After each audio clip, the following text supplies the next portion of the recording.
চলতে চলতে হঠাৎ করেই কোনো চলন্ত বাসের যদি পেছনের চাকা দুটো খুলে যায় তাহলে আপনার সেই বাসে থেকে অনুভূতিটা কেমন হবে ভাবুন।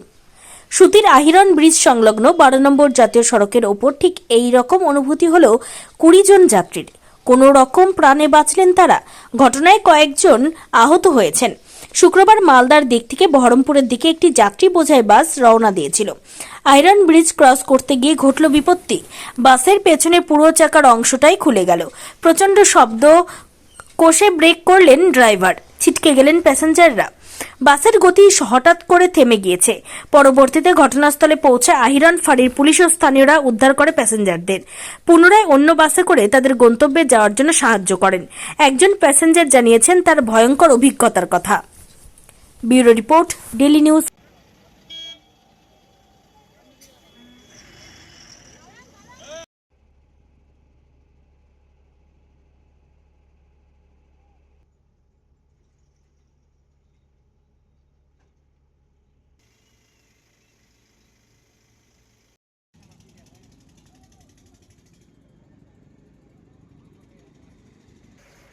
মালদা থেকে আসছিলাম, স্টেট বাস বহরমপুরে যাওয়ার উদ্দেশ্যে বেরিয়েছিলাম। যে আপনার ড্রাইভার মোটামুটি গাড়িটা 60-65 গতিতে ছিল।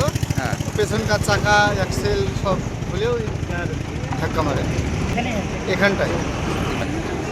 এটা ওমরপুরের আগে একটু। অনুভূতি তো একদম বাঁচিয়ে দিয়েছে ওপরওয়ালা, একদম সব শেষ হয়ে যেতাম। এমনি কেউ আহত হয়েছে? না, আহত মানে অল্প কিছু হয়েছে, বড় ধরনের ক্ষতি কিছু হয়নি। আপনার নাম? আমার নাম সাখাওয়াত হোসেন। ঠিক আছে।